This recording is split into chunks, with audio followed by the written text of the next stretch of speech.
Hey everybody, welcome in today to our Wednesday webinar, 30-minute webinar going over survey hacking today, Dan. Yeah, welcome in guys. Excited to be back here for another Wednesday. A lot of good things to go over today with survey hacking. It's been a big topic this last 6 months or so, and I know a lot of people are starting to execute on it and make some money. So today we're going over survey hacking, what it is, how to do it, how to utilize it in your business. But welcome in, guys. We're going to be pretty practical today as far as like how to actually take steps to get your first deal. I want to kind of walk through that stuff on the Land Portal, how to actually do that. I think that's going to be the most value so people can start getting these deals because I know a lot of people are already doing it. Absolutely, guys. Welcome in, Frank, Adam, welcome in. Got some of the usual here. The Wolf, what's going on? Excited to be back here, guys. Another Wednesday webinar going over survey hacking. We did a podcast on this, I think, recently. Ron, when was that? Been a couple weeks, maybe. Yeah. So got some feedback from that. Excited to share more with you guys here. Practical steps, walking through it step by step, how to get deals, doing a survey hacking. So welcome in, guys. Putting the question of the day up right now. Welcome, Stephanie. Kimberly, welcome. Frank, what's going on? Sean, Owen, what's going on, guys? Had a lot of people in the, had a call last night going over the Land Portal. Had a lot of these familiar names in there. Kimberly, how you doing? Christina? All right. Welcome. Good group in so far. If you have any questions, get them in the chat. We'll get started here in a few minutes as people trickle in here. Today, there's a question a day. One of them more. We're almost Q4 here, Dan, and I just want to get a feel for everyone who's in here. How many land deals have you done in 2024? What is your goal for 2025? It can be a financial goal for 2025. It could be a number of deals you want to do in 2025. Just want to kind of get a pulse. I mean, next week's Q4, Dan. I mean, and then before you know it's going to be 2025. I could have put Q4 goals, but let's talk about next 12 months, I guess. Yeah, absolutely. Let us know your guys' goals in 2025. If you guys haven't done any land deals, that's all right. Let's talk about 2025, getting some land deals. If you guys have, let us know some of your results. Are you guys getting some deals? How many deals have you guys done? And what your future goals are for this business model? Get it in the chat, answers in the chat. How many land deals have you done in 2024? I mean, it can be zero. Doing zero is fine. What's your goal for 2025? How are we going to make that happen? What's going on, Preston, Cindy, Devin Lloyd, Devin Congle. McMong. I guess I'm not saying that right. I've always said McCongle, but that doesn't look right. It doesn't, does it? Christina, welcome in. Excited to go over this topic, guys. Survey hacking, everything you guys need to know, and step-by-step walkthrough. Christina says she's done zero. That's fine. No problem at all. Aston, what's your goal the next, what's your 2025 goal? Yeah, if you guys are looking to get in the business, let us know what you guys are looking to do. Brian Lark with 55 deals in 2024 so far, but smaller deals. That's a lot of deals, though. Good volume there. Brian's ready to get started with Anthony. He's pumped. Oh, good. Well, maybe 2025, Anthony's going to get you that average dollar amount up. That would be your guys' goal. Make some more profit per deal. 55 is large volume. If you can do 55 deals operationally and be comfortable with it, that's a lot of moving parts and pieces. Yeah, I'm excited for it. I think he's going to do really well. Yeah, once you scale up, like you start doing $5,000, $10,000. I think he had a lot of seller financing deals he was doing. Patrick said 250,000 2025. Nice. None yet for Stephanie. Stephanie, I know you're going to get some. I would hope to have at least a deal a month by the first quarter of 2025. Love that. 80 deals. Bought one, double closed. Devin said he's done half a deal. I think he's bought it and hasn't sold it yet. Nice, really good group of people. It's good to see the level as well. And when we're talking about survey hacking today, if you've done zero deals, like let's just try to find a way to get that first deal. I mean, could it be a survey hack? Absolutely. Is it the most natural first deal? Probably not. But let's get started here, Dan. I'm really excited about this topic again. If you guys haven't answered already, how many land deals have you done in 2024? What is your goal for 2025? Cindy did 0.75s, closing one on 10/1/2024. So just a few days from your closing. That's awesome. Love it. Kimberly Stewart, just learning about it. That's awesome as well. So you got to start somewhere. So look into the future now. All right, let's get rolling here. I'm going to share my screen. We'll go over a good, like I said at the beginning, for those of you who weren't here at the beginning, I want this to be as interactive as possible to help you guys out. We'll go a couple slides, just kind of explain what survey hacking is, go to steps, and then we'll kind of go actual action items that you guys can do if you're looking for it or looking to do a survey hack. So first off, Dan, let's just get into what a survey hack is. So we'll go first. What is survey hacking? And this is something that strategy that we created probably 12 months ago. And it's not like we thought of it and it was like deals that were falling in our lap that just fit perfectly for this. So what is a survey hack? Survey hack is the act of purchasing a portion of a parcel. So essentially what you're doing, actually, I'll get in the steps here. I know that's the definition we made up. It is simple in itself. A survey hack doesn't have to be just vacant land. A survey hack can have a structure on it. It is purchasing part of a piece of land, or part of a parcel, sorry. Right. So you're purchasing part of a parcel. In the deal, we'll get into more of the steps and what that actually looks like. Absolutely. I don't have much to add there. We're going to get through the details here, but welcome in everyone. If you're just joining, we're going over survey hacking. Nice. Parker, you've already done 15 deals, 100 in 2025. Love it. Okay. So steps of survey hacking. I want to explain it a little more, Dan, actually, because I want to make sure people are on the same page with this before we get into the steps. So what a survey hack is, I'll go more. Let's just go. When I say purchasing part of a land, what a survey hack is essentially is making an offer for buying a portion of someone's land. This right here is 79 acres. You are making an offer for a part. You could be buying 10 of their acres. You can buy 20 of their acres. You could be buying 75 and leaving them 5. It is buying a portion, surveying off a portion and buying that portion of land, essentially leaving them with whatever is left. It's just, it's a creative way to get more deals. But the steps to a survey hack, number one, you need to choose a market. Regulations are key with this. When you're survey hacking, you cannot go to areas that are highly restrictive in terms of subdivision regulations. You want areas where it's relatively easy to subdivide. You're not doing some giant subdivide. You're splitting one parcel into 2 parcels. Most areas you'll be fine doing that with little restrictions, I think, Dan. Yeah, absolutely. And just follow the same market selection that we always kind of discuss. Step 2, pulling your list. So you're going to go on a site. We use the land portal. You're going to go on a site and you're going to download essentially the list of vacant landowners. You're going to have a list of 90 landowners, whatever it is, 1,000 landowners who fit perfectly for this. Step 3 is you're going to market. And we're going to get more in detail to all these steps. Step 4, negotiating, surveying the property off and actually closing on it. And then step 5 is selling. Anything I missed here, Dan? There's a lot more in between here as far as or under here, I guess, sub steps maybe. Yeah, no, there's a lot of steps, but we're going to go through each of these steps as well with you guys. So if you're seeing this and you don't know what we're talking about, we're going to go through this here now. So number 1, choosing a market. Like I said, you want minimal subdivide requirements. 2 to 3 counties removed from a main city. And I wanted to actually walk through this, Dan, because I don't think we've really done this as much as far as when you're looking up. And I have some counties here, and I just want to see what we can find. I haven't looked at any of these. They're just counties that popped out in my head. Adams County, Ohio. And what you're going to do, you're going to type in X county, state, minor subdivide regulations, essentially. And some counties are going to have very detailed stuff, which this appears to have. And what you're looking at, minor subdivision, final plat, amount 1,500. That's an application. This actually looks like it might be a little more restrictive. Some counties are going to have much more restrictive minor subdivisions regulations. Other counties are going to be very, very easy. Just get a survey. Macon County, Georgia, minor.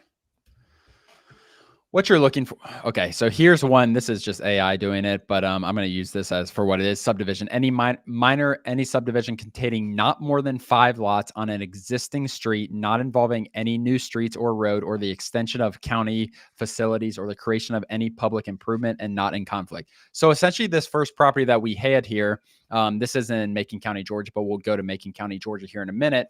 As long as you're not splitting it into 5 lots, as long as you're giving both parcels a road frontage, like here, let's just say you subdivided off, you left them whatever this was, and then you kept the rest. This is 17 acres. Let's say they wanted to sell 17 acres, and then you are taking the rest. So this is what a survey would look like when you actually get someone out there to do a survey. You gave both of them road frontage. No road was needed to be created. You keep the 64 acres. Again, this isn't the county we're going to do it in. We'll do it in Macon County, Georgia, like we just found. Any issues with any of these requirements here, Dan?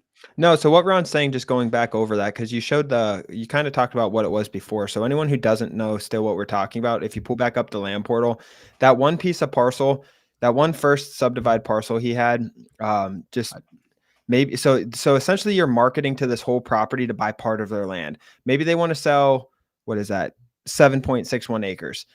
So you would negotiate with them, which we're going to talk about, and offer part of their land. The reason this works is because someone's more likely to sell part of their land than the whole thing. And then it opens up a whole new network of marketing strategies with less competition, things like that. So essentially you're offering this whole, what is this, 72, about 80 acres. You're offering this whole 80-acre property. You're going to say, hey, I want to buy some of your land. And that's what we're doing here. Whether you buy 7 or 10 or 15 or 20 or 60, that's all in the negotiation stage. So it's just, we're taking this one parcel, buying a section of it. The size is all negotiable. Exactly. So let's go. So we did step 1, choosing a market. Let's say we use Macon County, Georgia. We just saw that the regulations, you want to do this before you start sending out mail. You want to make sure that it's not overly restrictive, anything like this. The second on the list, Adams County, Ohio, it could be okay in there, but based on what I saw on the internet, I wasn't 100% sure. Macon County, Georgia did fit really well as far as that. So let's go back and let's go to the land portal. Let's clear off our stuff. And what we're going to do, you're going to go to filtered search here. You're going to hit vacant lots and let's go to Georgia. So now we're building a list, and how you want to do this, again, there's no, let me actually go to build a list, pulling a list. So your choices here, Dan, like these are the things that you are deciding on when you're pulling a list. Do you want houses or no houses? What's the acreage you want to go for? And then what's the amount of road frontage? Those are really the questions. Like, could you do FEMA and all that other stuff? Absolutely. But these are the questions that I want to answer essentially when we're doing this. What do you want to do, Dan? Do you want to have houses included or not? So what Ron's saying is you can market to houses if they're in a specific area, or you can market to just land. Either is fine. They both work. What do we want to do for this demonstration? So that's a good question. What Mark just asked, how we negotiate. We'll talk about that. But if you're marketing to vacant land, you won't worry about that because they're not your neighbors, because they're not living on that. So you can market to either vacant land or parcels with structures. And then if the parcel has a structure on it, you'll just have to make sure you include that in the subdivide that you do, that their house is going to be in their portion that they're keeping. And then you're going to take the vacant land around it. Where the heck is Macon County, Georgia? Type it in.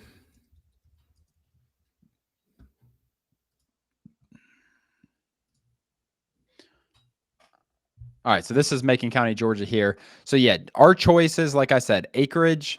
Do we want houses or no houses? So for example, when you're sending mail to these bigger areas, and it's harder to get people to move than to buy their whole land. So if you have a way of doing deals where you don't need to get someone to leave their house. So if you're offering on 20 acres and a house, it's a little more difficult. So for example, you have this primary residence here. This is a really ideal piece for this, Dan. Mm-hmm. And this is what it would look like with houses. Maybe they want to keep whatever's down here. They keep all this. They keep their house. This is 22 acres. And then you make an offer on the remaining. And this is all negotiable when you're talking to these people on the phone. So you have the remaining 60 acres. So they get to keep their house. You might give them, I don't know what the number is here, $150,000, something like that for the 60 acres. They're happy with this. And now they get to keep their house, everything like that. But let's build the list, Dan. You just want to do the vacant lots for now? Yeah, do vacant lots for now. Okay, we're going to do vacant lots for now. Macon County, Georgia. What acres do you think? 20 to 50? Keep it small?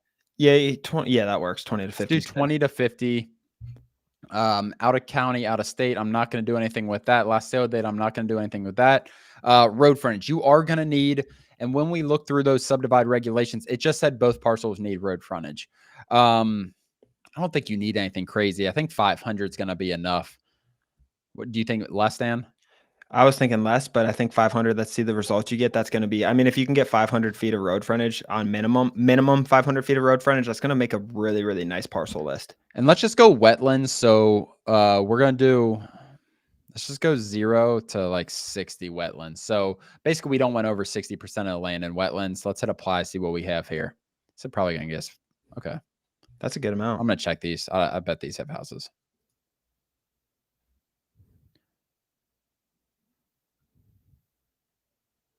Those are nice parcels These are very nice parcels with a lot of road frontage.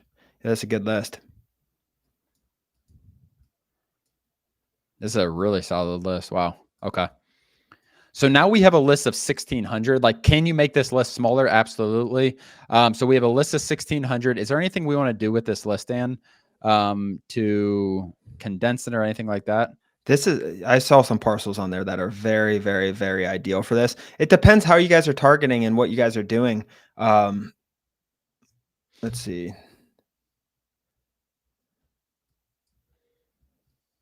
I'm just looking through, guys, just to check the quality of the parcels, make sure you always, before you pull lists, always make sure you're going through, checking quality. If you need to make any adjustments to the list, you can. If there's any, like when there's things like this, it's going to happen where there's things like this and it might be a parking lot. It's not pulling up as vacant or something, or it is pulling up as vacant. This isn't an issue. Could you What's the uncheck land use this say on that? What's the land use say on that? So what you always want to do right here? Rural agricultural residence. So that's showing it's a residence. So you can always go to the land use code and filter those out by using specific land use codes. And that's a good way to filter those out. But always play with your list, play with the filters, see what removes them. This is a good list though, from what I'm seeing. I'm happy with this. Yeah, I like this list a lot. So what you do from here, so now you have your list of 1,600. What you would do from here is export the list. You're going to get an export here. If you were planning on texting or cold calling, that's when you would want to skip trace and get it skip traced as well. I'm not going to do that for the purpose of this. We will remove duplicates. That brings us down to 1,100. So now we're down quite a bit, Dan, as far as like we got that 1,600 down quite a bit. I'm going to hit confirm here.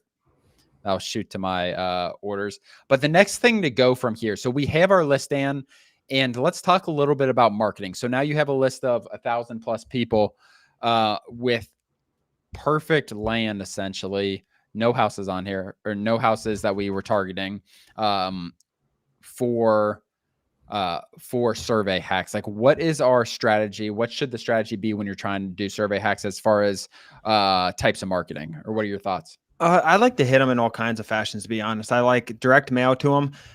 You're going to have to change the verbiage of the direct mail and your language, essentially. But I love direct mail and I love a follow-up text. You could also do cold calling campaigns with them. You have 1,100. I'd hit them, and honestly, over and over again. Those 1,100, 2, 3, 4 times each, whether it's mail and then follow-up text, and then put them in a follow-up text sequence. Or cold calling as well. I'd like to do a combination of them all for something like this. And do you think neutral letter, Dan? Yeah, it would have to be, or you can give a price per acre. And I don't have an exact neutral letter. We can get you guys one as far as that. It's hey, blah blah blah. You guys probably can't see. It kind of starts with hey this. I'm a local land investor. I'm a land investor. Try that buys land in this area. And then you basically say, Dan, you want to say, like, how are we going to word it that we're not trying to buy all their land, essentially? That's where it gets a little odd. And it's that's why I really like text for this too, because it sparks the conversation and back and forth. But for this, you're gonna have to give some sort of explanation and maybe even a picture with it, or something to explain it. But yeah, I see you own 80 acres. I'm interested in buying a portion of your property. Like, you have to word it something with like a portion. I know some people send satellite images, and you can automate all that stuff to get the satellites on there, so you're not individually doing that, but you can put a picture. I know a lot of people do that with houses. They will send a picture of the house to them, things like that. But in general, you just want to tell them you're interested in buying a portion of the property. You will get people calling you back saying, I want to sell all of it. But those are the normal targets. You're still going to target those buy and flip right away, whole land, like we typically do. This is a whole different strategy. So we're just targeting a portion. If they call back and want to sell the whole thing, that's completely fine too. Then I think you kind of lay out the process, / examples. Like, this is the process. This is what I do. We discuss like how much of land you want to discuss, how much you want to sell, how much we can offer per acre, agree on a price and get under contract. And then that's when you kind of lay it out. You obviously have conversation, but we want this neutral letter to get them to call so we can talk. This is such a good strategy for getting deals. As far as like the number of deals you can get with this, it's so effective. And if you can find a way to get people on the phone, you can buy any amount of acres from them. You can buy 3 acres from them. If they've 80 acres and they just want to like, I want to keep most of my land, and you offer to buy 5 of the acres, like they're not going to notice that. So that is the beauty in this strategy, getting good, relationships with surveyors, that kind of stuff is really, really important. But someone asked survey or neutral letters versus blind offers. We love blind offers if you're trying to buy the whole parcel, Owen. But for this strategy in particular, neutral letters is most likely going to be more effective because there's just not a defined price. You could have like a table. Here's what I offer per acre in this area, maybe, but it becomes pretty complicated with that. You're muted, Dan. Can you hear me? Yeah. Yeah. So we've extensively tested out neutral versus blind offers in general. In general, blind offers work much, much better when offering a whole piece of parcel that you can have a set price on. But this is different because it's so negotiable. That's why we're doing neutral letters here. Well, I'll get an example neutral letter. I don't want it to be, there'll be places where you have to fill in stuff. I know we're kind of writing out the things. I'll get an example neutral letter for this, but this is survey hacking as a whole is more operational because you're going to have surveys going on, because you're going to have a lot more going on. I think you can be so effective with 1,000 mailers a month, 1,500 mailers a month with this strategy. But it is going to be more operational because you don't have a set, you're going to have to be doing like we did at the beginning. You're going to be breaking up parcels and making things make sense for you, whatever it is. And like negotiating, I'm going to buy 3 acres versus 20 acres. And it's going to be operational for sure, Dan. If you're doing your job, you can do this full time though. Yes, 1,000%. You can do this full time, guys. This strategy is so good because it opens up. You have the whole land. You have vacant land over here in a box that has no structures on it. This opens you up to more vacant landowners who don't want to sell their whole property, but will sell part of it. Because think of if someone, has a mortgage, they want to keep some of their land. They don't want to sell all of it. They have debt they need to pay off or whatever their situation is, but they've had that land a long time. They want to keep it, whatever their situation is. They're more likely to sell part of their land, part of their asset. It's a really, really high value solution for them. Very high value. And then on the other hand, think of if someone's living in a house on their property and they just need to liquidate $50,000. They don't want to move out of their house. They need $50,000. And you come across them at the right time and you say, hey, I can buy part of your land that your house is on. And you survey off their house, you do it. Like the value here is tremendous and it's why it works so well. I want to get through a couple questions here, Dan. Samuel asked, I'm going to actually stop sharing my screen here if I have to again. 1 second. How do I do this? All right. Samuel asked, do you recommend using Zomps that Flipman talks about in addition to Land Portal? I'm not familiar with Zomps. Flipman's the man, though. We love yeah, Flipman is the man. So if it's a tool that you see effective, I'll look into it because I'm very curious now. I don't. Does he use that for land?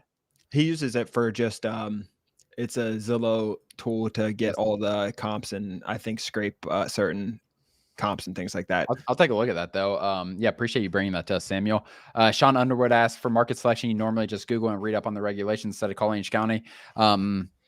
No, I mean, I'm going to always check with counties before the fact. I mean, Google, some counties have really, really detailed, like I think that Macon County, Georgia one, if I actually went into the county provided document, I think we would have had some really, really detailed information. The AI tool on Google gave us pretty solid information from that. That wasn't AI, your regular example, but yeah. It wasn't? No, the AI was above it. And then it showed that was just breaking down the county's website description. But yeah, calling and confirming, especially before you do the projects 100%, when you're doing market research, it matters how detailed they are online. But like for the Adams County, Ohio, I definitely would have called.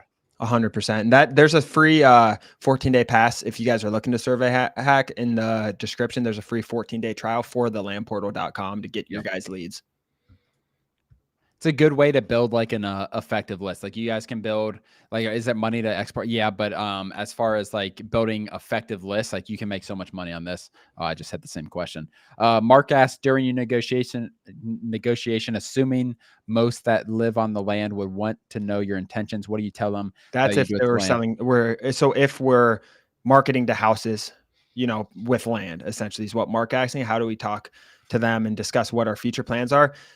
Just be transparent with them. Just say you're an investor. You do different things with the land. I'm going to line it up with a future buyer, or it's going to be used for someone to put a house in the future or recreational land. But it's what I do with the land's not determined at this moment. But People ask that all we've never not one single time had a deal killed from this.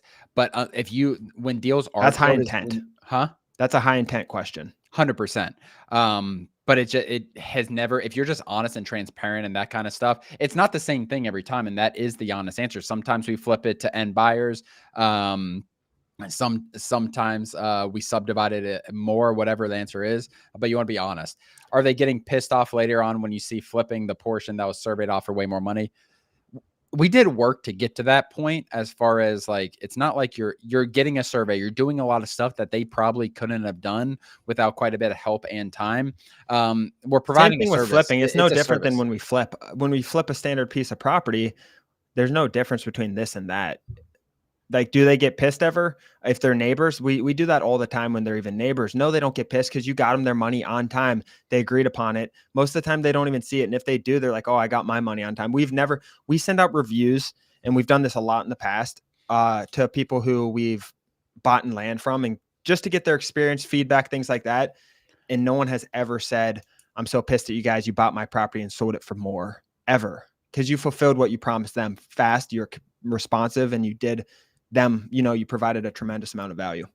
For sure. What was that website? Thelandportal.com. There's The link's in the description. Links in the description. On large subdivides, what percentage offer price are you guys seeing successful across the board? Mike did 100%, but he's getting some leads back. He got a $300,000 one back yesterday. He's selling for $600,000. $300,000 is market value. Yeah, I mean, you can buy, if it's a big subdivide, you can buy for market value. Like, to be honest with you, like, there's so much value in You don't subdividing. need to, But like if you can get things for 70% where they're decent sized subdivides, Mike was targeting really big. That's his only strategy he's doing right now. Our brother, as far as him targeting these things, and he just got a $600,000 piece of land under contract, and then this $300,000 as well. Yeah. Success of neutral. Oh, I think we talked about that. Owen just asked a good question. How long does it take from sending mailers to selling the survey hacked property on average? So you send the letters, you wait 2 weeks. You guys can also send text. Like, it doesn't need to be letters. You guys want instant negotiations, text, cold call. Mail's the slowest, but at the same time, it's very effective. So if you're mailing, it's going to take 2 weeks to hit, let's just say, for them to actually get their mail. And then you have to negotiate with them. Let's say that takes a day or two, depending on how ready they are to go. That can take some time. And then once you got to get the survey organized, that's all county by county, like whatever the surveyor's backlog is. Sometimes it's 2 weeks, sometimes it's 2 months. You got to call multiple, get around. So it really varies. And then you put it on the market, then you acquire it, put it on the market and sell. It's probably about, Ron, 2 to 3 weeks, 2 to 4 weeks longer than our traditional flip, I would imagine. Yeah, I think that's, yeah. Sir, if you get relationships with surveyors, that's when you can get stuff done really fast. But yeah, give them a lot of business. Survey hack in one area, subdivide in one area, use the surveyors up. They'll treat you well. 100%. Any other questions, guys? Where we have another meeting at 6 that we got to hop in for our members. If you guys enjoyed this too, make sure to like and subscribe to this video. If you guys enjoyed what you're seeing, it really helps us. It brings us back every single Wednesday. Yeah, we've had a lot. We've talked about this topic quite a bit. So there's other stuff. We've had longer form podcasts where we talk about survey hack and stuff like that. It is a niche in land investing that's very, very effective. It's very new. And I think more people should be trying it. Yeah, absolutely. I have been only texting recently, but people don't save text. They do save the letter though. And they 100%. Yeah. That's what you're paying 65 cents for. You're paying for a piece of letter to get there. They're going to keep it on their coffee table. They're going to keep it if they ever need it. That's why you get deals a year later from sending mail sometimes. Like, it just compounds on itself and you're paying for it. That's the expense of it. 100%. Other than that, guys, we're going to end it there. We're going to hop in with our members. If you guys need anything, feel free to reach out. We will be back next Wednesday at 5:30. Absolutely. Thanks for coming, guys.